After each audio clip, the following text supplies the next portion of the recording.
First up, another smooth night at the office for Nikola Jokic, who scored 36 points on 14 of 16 from the floor in just 29 minutes. The Nuggets went on to blow out the Kings, which left Sacramento fans booing and chanting, quote, "Sell the team." Spears, what can the Kings do?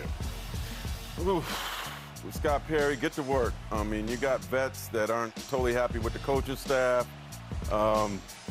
I think they just need to clean house, and the date is come Monday, right, Bobby? It is. Start doing that. Yeah, it's going to be a lot of work there for Scott Perry. Take it easy on him. Next up, Ja Morant has been upgraded to probable tonight versus Utah after missing the last 10 games. Bobby, Memphis won 7 of those games without him. What does Morant's return mean for Memphis? Well, I'm interested in what Ja Morant do we get here? Do we get the Ja Morant that they were 4-8 when he played and he shot 36 from the field and 16% from 3?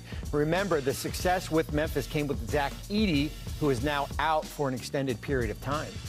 All right, well, we'll be glued to see what happens there. Next up, Alperen Sengun had his 12th double-double of the season as the Rockets edged out the Clippers.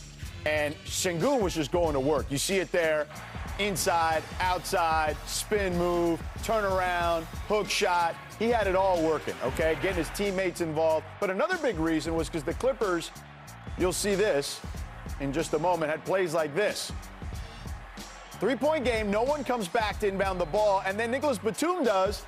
He steps in at the end, steps over the line. Perk, what is this, man? A dumbass play. A dumbass play, a dysfunctional organization, a team full of vets. That should never happen. Not with Kawhi and James and Nicholas Batum. Like, we're talking about veterans here. We're not talking about a young group. And even in AAU basketball, they can inbound the damn basketball. But look, let's get bigger here when they talk to the Clippers. We got to address the elephant in the room.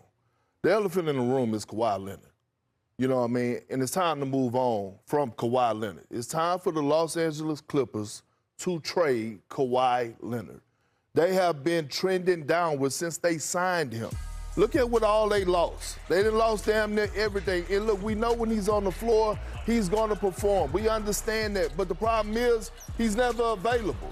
And so when you think about how he's set this franchise back 10, 15 years, and you look at what OKC is doing and all the picks that they own, and you look at the decisions behind the scenes that he voices his opinion behind his hand time and time again, they need a reset, and that reset starts with moving on from Kawhi Leonard. Bobby? Yeah, listen, I think they're going to need to be open for business when we get closer over the next 2 months leading up to February 5th. Well, of course. Back me up. Of course. Yeah, I mean, listen, it is. You guys are like a good buddy cop movie right now. It is what it is, right? Like, and I think, I'm not naive to know that they don't control their first-round picks in the next 4 years, and that we know that pick goes to Oklahoma City and their swap rights next year. But I think when you have to, in order to go forward, you almost have to take 2 steps back. And what does 2 steps back mean? I think you have to look at Kawhi Leonard, James Harden, as far as on this roster. Both players have 2 years left on his contract. They've got to get the Chris Paul situation resolved here. The player that has the most value on the roster is Ivica Zubac.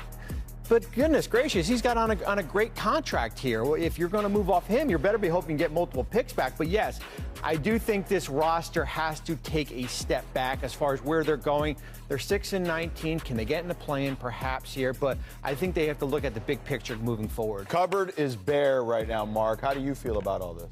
You know, in 2020 in the bubble, I saw the most disappointing Clippers team ever, probably the most disappointing NBA team ever. They could have been champions. They were that talented. This team is a close second. This is a team that went 7 games with the Nuggets, a team that I had big expectations for. I think all of us did, right? And there's the investigation, then there's the losing, then there's a Chris Paul situation. And I'm starting to feel like Chris Paul got a blessing in disguise. I'm assuming he could get somewhere else. Like, to make this his final chapter would have been horrible for him. Hopefully he gets in the right spot. But, man, I mean,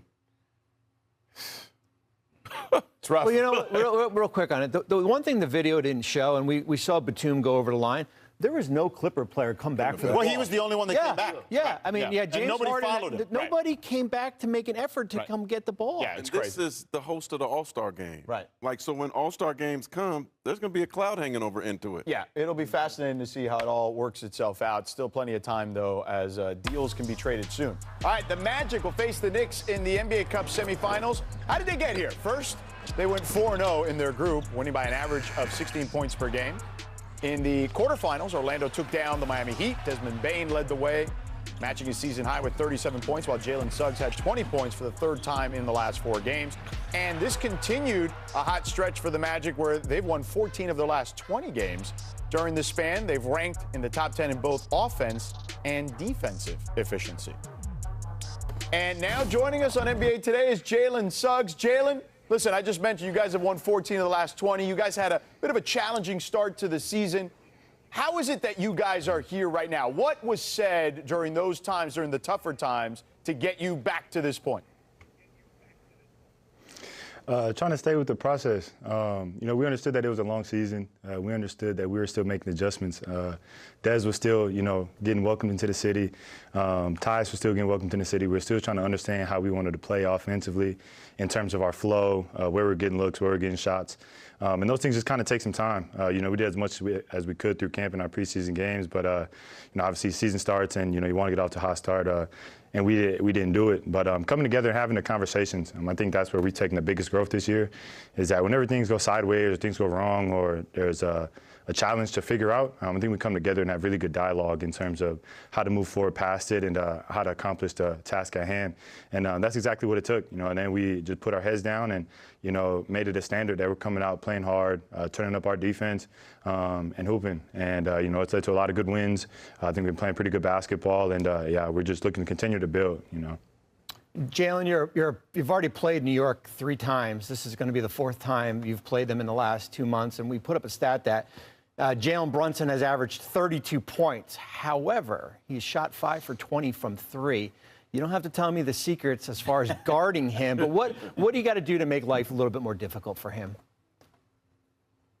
Yeah, man, the defending in this league is already tough just with the amount of talent, that's in the league, especially offensively and the athleticism. Jalen Brunson's at the top of that list in terms of bucket getters and facilitators for their team. So really just trying to make it tough, man. Yeah. Force them into spots, that are tough makes, that is uncomfortable in, and then just guard one on 5. It's not one-on-one. We got gaps. We got our bigs. Dell and Goga have done a great job at being at the rim and giving them different stabs and looks coming off pick and roll. And then as far as just the guards, trying not to send them to the line as much as we can. That's free rhythm and free buckets. For any hooper, especially one with such offensive load like Brunson has, when you can get to the line, slow the game down, and get your rhythm going, it's huge for you in terms of what you're doing that night. So that's kind of the culminations of things that we're trying to do. But at the end of the day, you got to go strap them up and go choose to play defense. And I think that myself, Dez, Franz, AB, and the rest of our squad have tried to do that. Every time that we match up against the Knicks.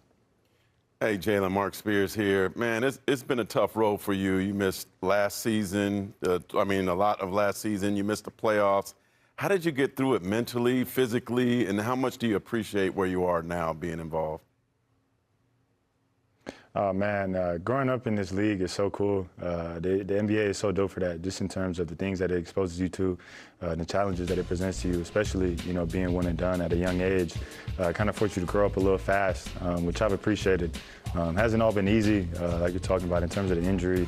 I think that being the hardest part, a couple years and having to miss time and rehab and surgeries and off season is definitely a struggle. More so, I think mentally, physically, it's what we do. We go to work. We're in the weight room. We're in the gym. Perfecting our craft every day in some way, shape, or form. But mentally, it can definitely get tough. In terms of the amount of time and effort that you have to allocate, to your game, to your craft, and that takes away from, your people, family, going different places and doing other things. So, I think my faith has been the main pillar that's helped me, throughout my career. Injuries, ups and downs in terms of playing well and not playing well, wins and losses. I think my faith has been consistent in all of that. And I'm able to lean on someone bigger than myself. So, my imperfections don't weigh as heavy anymore, and I can put that weight on the man above. So all the credit goes to him. Honestly, my family holds me down, and we have a great group in Orlando. So it makes coming into work, and being on that grind easier every day, for sure. Well, young fella, I'm happy to see you back on the floor. I enjoy watching you play, but I always want to look at big picture. Right, and look, and watching OKC, a young team, win the championship last year, watching Indiana make strides and go to the NBA Finals, do y'all have the belief in that locker room that y'all could get it done this year or even next year? But I'm looking at this year. Are y'all preaching championship? Absolutely, absolutely. That's our standard, and it's dope. That's part of the evolution that I've got to experience in this league, going from, 19, 22 win seasons, to actually, purposefully chasing championships, and where we're at right now. And it's way more fun, man. You have much more on the line. There's much more responsibility, not pressure, but just responsibility in terms of holding yourself, to a standard for the goal that you want to achieve.